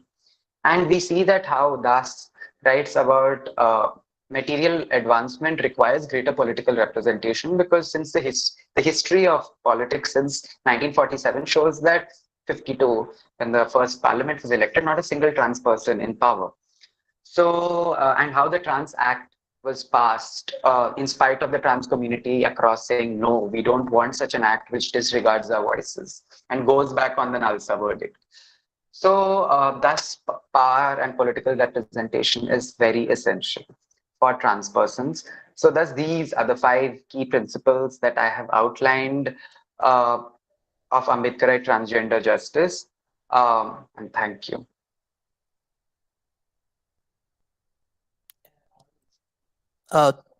Thank you very much, Chant, for this very interesting presentation, I should say.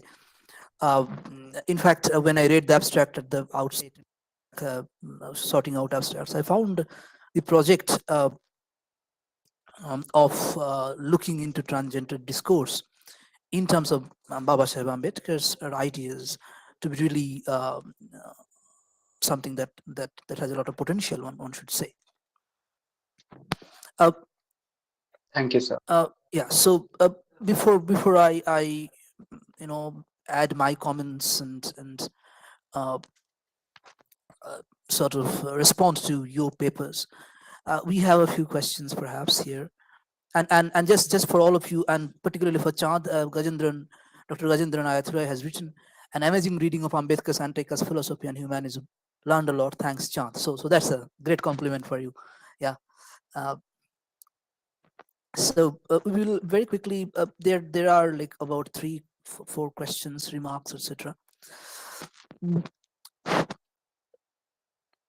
We have till 1:45 to continue this session.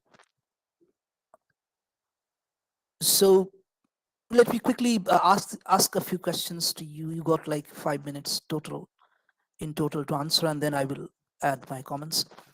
So the first question is, it is for the entire panel. So whoever is interested can respond.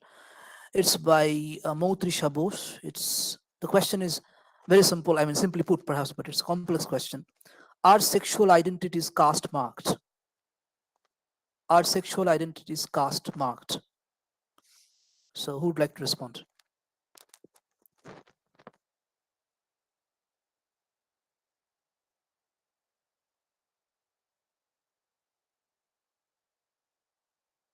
I can go if that's Yeah, okay. Yes, please. I Yeah, yeah. I can go. Yes. Okay, so first Chand and then Srijita. Yeah. Yeah, I'll say very briefly, sexual identities, gender identities are very much caste marked, because that is the foundation of intersectionality, that we are a constellation of privileges and marginalizations. So yes, the answer is yes. Yeah, very good. Yeah. And Srijita, yeah, quickly. Yes, sir. I support him. I was just going to tell this. Yes, identity is always gender, caste, class. These are always interlinked, and obviously, yes. Okay, so Motrisha, you got your answer. The next question would be, this is from Natasha Negi. And the first question is for Sunanda, and the second question is for Srijita. for Sunanda, the question is, please share the primary theories or movements you are using in your research. So Sunanda, if you could respond. Yes, I have mentioned that in my research I have used Foucauldian power and resistance theory, lesbian and gay, whatever he has discussed in his book. Not only in history of sexuality, archaeology of knowledge in his book, Power and Knowledge, and also in his book Prison. He has discussed about all those things I have mentioned, and also the Dalit movements. Actually, according to me, those who are marginalized, they all are Dalit. If being part of mainstream part of society, I don't have proper education, I am not able to get proper sorts of money from my workplace. That means I am also the part of Dalit. So from my side, I have used Savarna movements, definitely also Dalit Panther movements. We also have lots of things we need to get from that, and also social exclusions and also marginalization. Why women are always treated as reproductive worker, not the productive worker? Why men are always treated as a breadwinner of our society? Why in our society Sharmila Dege has used the word, so mother of a son means mother of a king? Why he has used, so she has used, so these kinds of stereotypes. So all those I have used in my paper and also in my abstract. Thank you.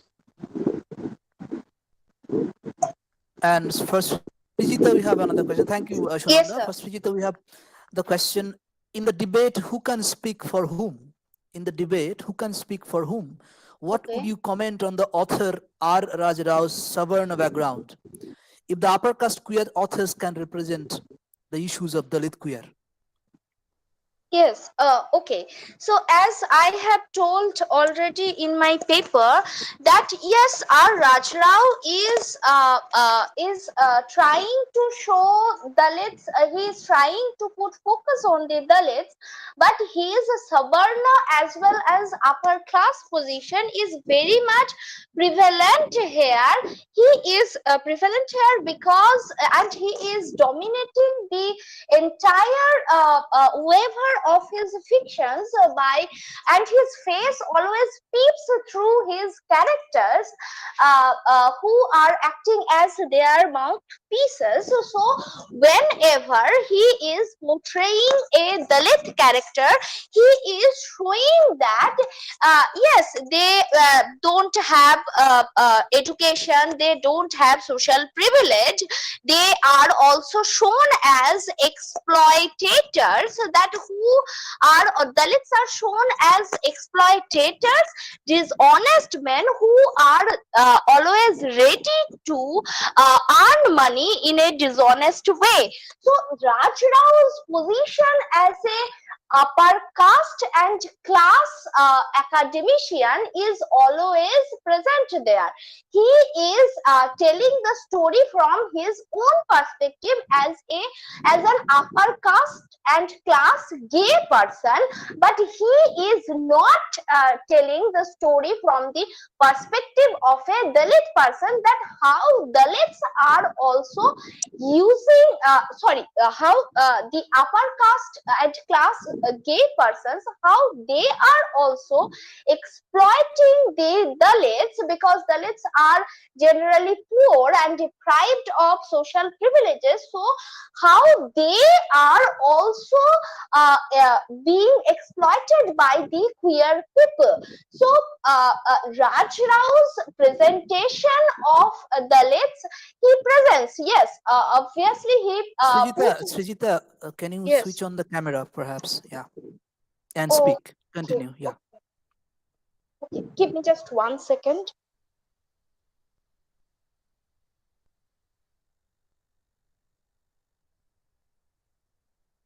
Yes. Uh, am I visible? Okay. So my point is that our Rajrao portrays Dalit in a particular stereotypical way, that Dalits are being empowered, but empowered, they are shown to be empowered in a particular biased way. They are shown to be homophobic, and they are running after hegemonic masculinity, but they are are never shown as having or yearning for white collar jobs or education, social privilege, etc.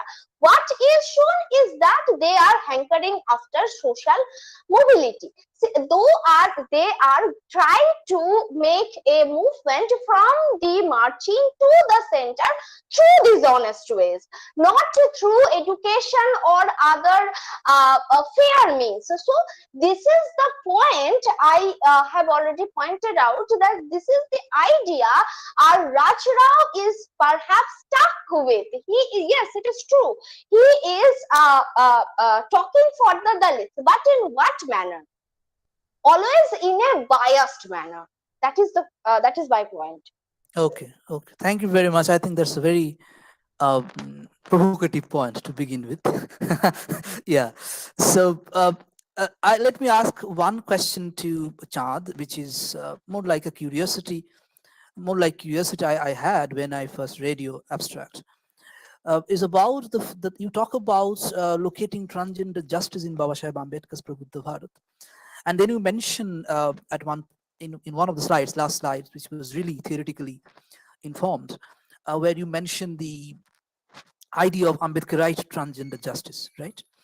So a quick question would be: does Ambedkar himself talk about non-hetero sexual identities, or did you find any references? Because when he talks about like in a book like Who Were the Shudras, or even the Untouchables, who they were, how they become untouchables, and many other works, Babasaheb talks about how, for example, in the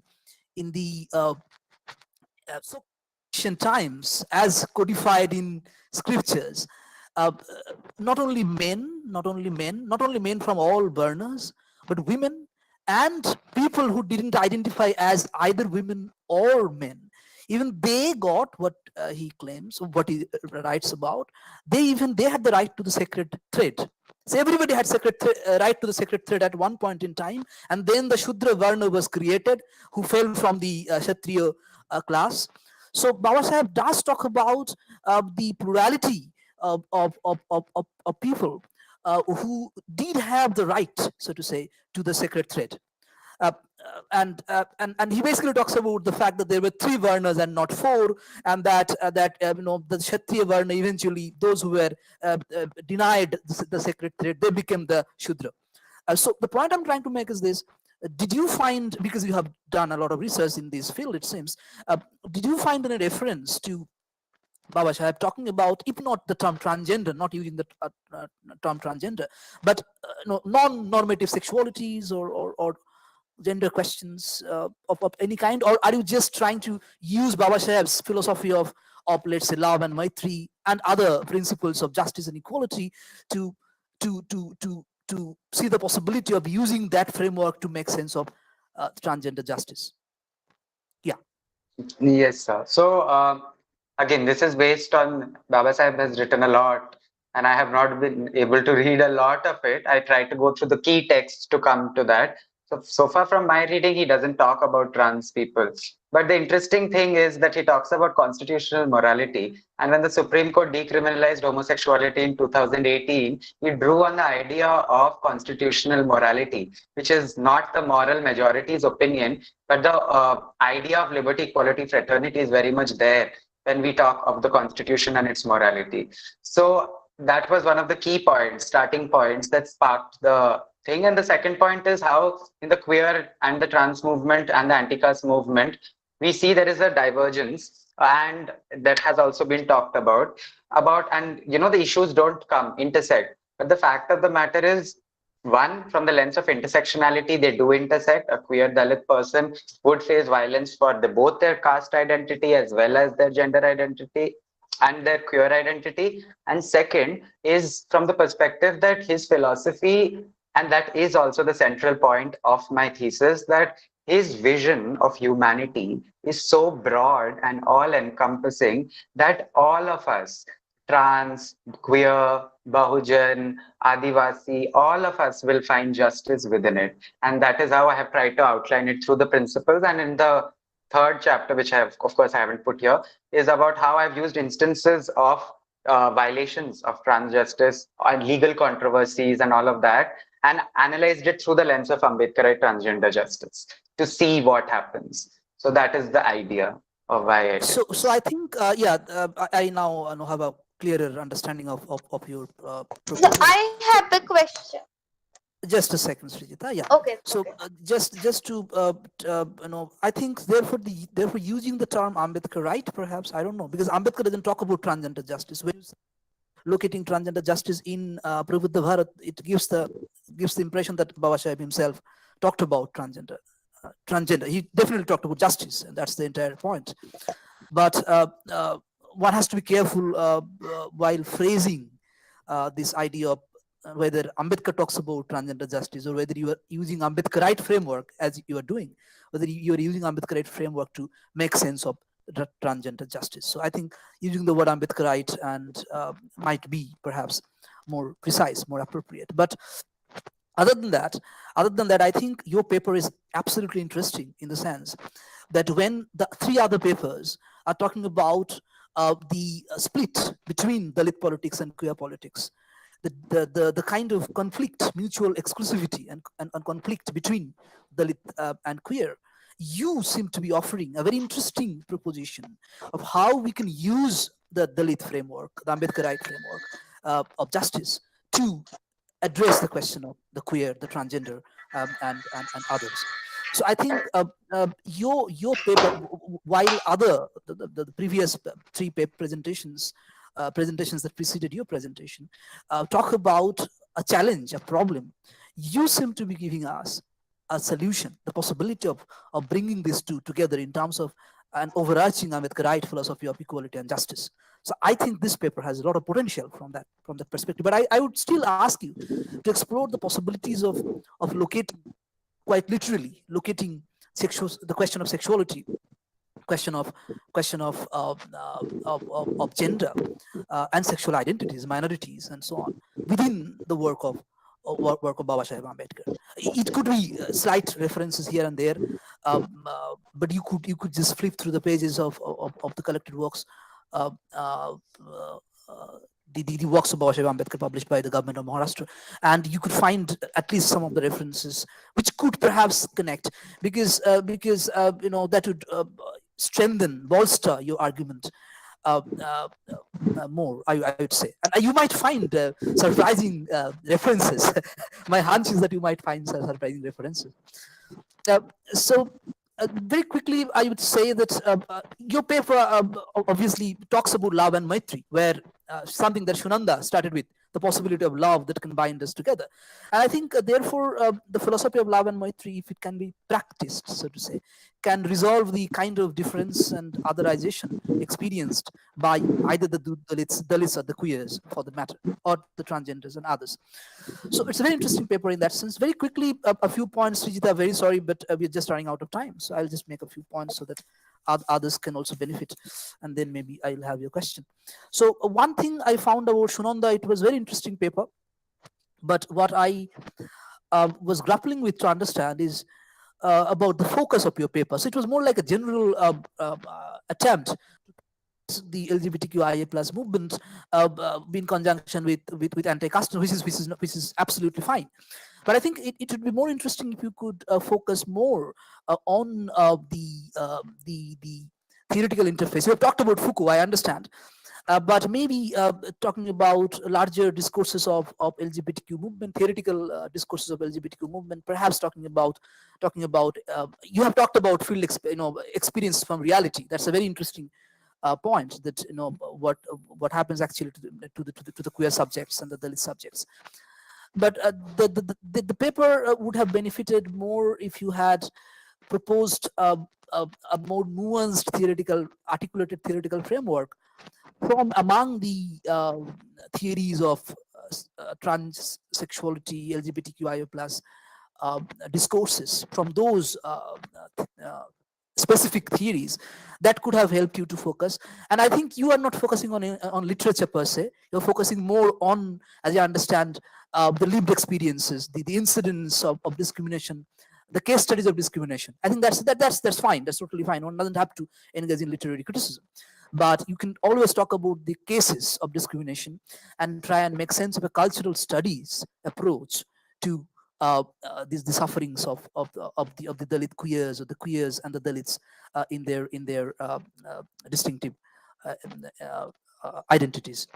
Uh, Very quickly for Srijita, I would say that you made a very interesting points, particularly drawing attention to how our Rajarao, how the Savarna background is somehow betrayed in his writing, and how, as I understand from your rather passionate kind of reading of the works, uh, you seem to be saying, which is quite obvious, that he is at the end of it a casteist. Uh, Yes. to yeah. So I think that's a very interesting way to put it, because so this is a problem. So this panel has evoked a problem, and also provoked some questions. The problem of how to bring together Dalit politics and queer politics, how to bring together the LGBTQIA plus movement, activism, and anti-caste movement. I think it is very important, but at the same time very difficult, because as Srijita mentioned, emphasized, and many others also indicated, that the queer movement in India, or LGBTQIA plus movement in India, is deeply Brahminical, because people who are the face, so to say, of this movement, they are from upper caste, urban background, as Dr. Kalra was pointing out. It has more to do with the urban background, elitist background, upper caste, Brahminical privilege.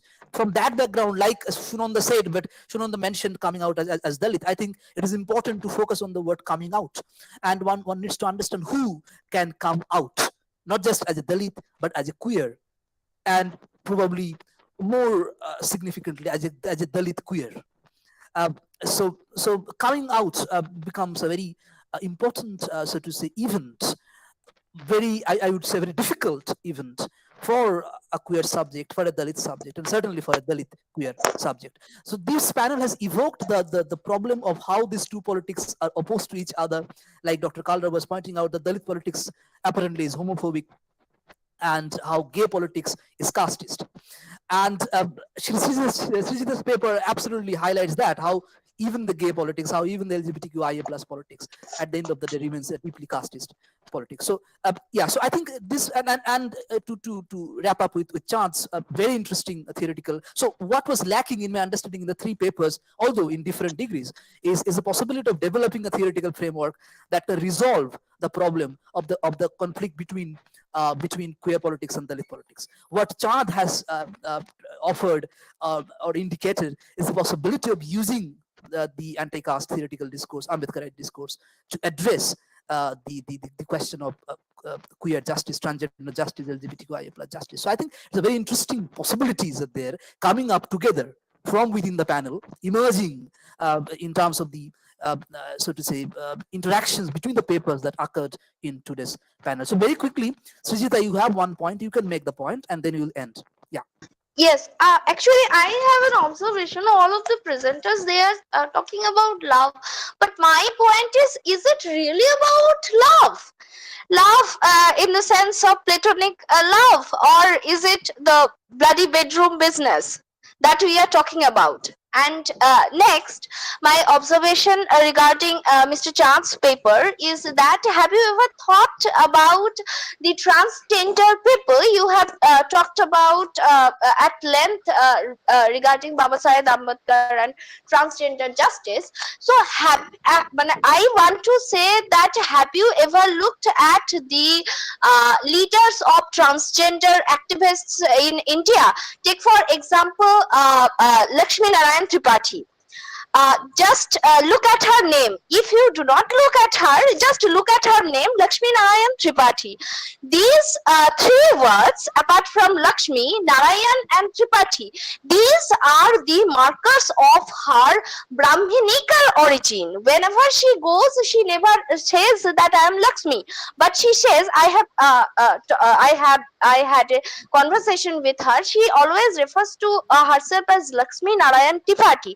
She is not, she never wants to forego the last two parts of her name. So if the transgender movements go like this, where will the transgenders lead to? But Yeah, thank you, Srijita. You have to stop now because we have crossed the time. But thank you for the question. Would Chad like to respond to this very quickly? You have 2 minutes, Chad. Yep, I did this. You can, yeah, you can Sorry, I respond did and you respond can in the end. chat. Yeah, but you can. Yeah, I responded on the With 1 chat by minute. saying that for every thank Lakshmi you. Narayan Tripathi, we also have Disha Pinky Sheikh, a trans leader, a Hijra person who is a spokesperson for the Vanchit Bahujan Agadi started by Prakash Ambedkar. And my point is not that. I know that trans movement is also very Brahminical. 100%, 1000% agree with you. But my point is to say that Babasaheb's vision, regardless of who practices it, who claims to speak for it, is something that we can envision as a way of looking at trans justice in the way forward. That's just the base point. Thank you very much, Chad. And this is a very interesting And debate also, that we I were want starting to to say have. something, sir. Sunanda, we don't have Excuse any me, more I want to time. say something. Yeah, But yeah, I say, want yeah, to say just something. 1 minute for you. Yeah. I want to say something. Why it would be bloody bedroom businesses? Because we need to spread love. Who are Dalit? Who are queer? Because they are marginalized or marginalized. They are vulnerable or vulnerable. They are treated as discriminated persons. So through this paper, I just want to mention the objectives of people who has inferior status of women because they are Dalit. You go and visit fields, you will be able to find out that in India, 1/4 women are deprived from education. They don't raise their voices. Existing threats of their women's sexuality. And also when you are talking about Dalit movements, you need to concentrate about Banwari Devi, Delta Mangal, these cases, honor killing, custodial and relative autonomy, hegemony, surplus labor, these all things. So it's not about bloody businesses. When we'll be able to spread love, that time we need 1 minute. reduce discrimination. No. So please. Okay, we need to stop here. Thank you very much, thank you. Srijita. Everybody has been given time. I have given everyone to speak. This debate cannot be resolved within this time period. Yes, of course. If you want Thank you. to address this, you can contact each other. You have email Yes, IDs. And if you want, I can provide you with the email IDs. But this was a very interesting session because it ended on a very provocative note. And let us end there. Every debate doesn't have to be resolved. Let's be there and let the difference of opinion be there, and we can address it later on. Okay. Thank you very much, everybody. Thank you very much presented for the giving paper. us. Thank you very much.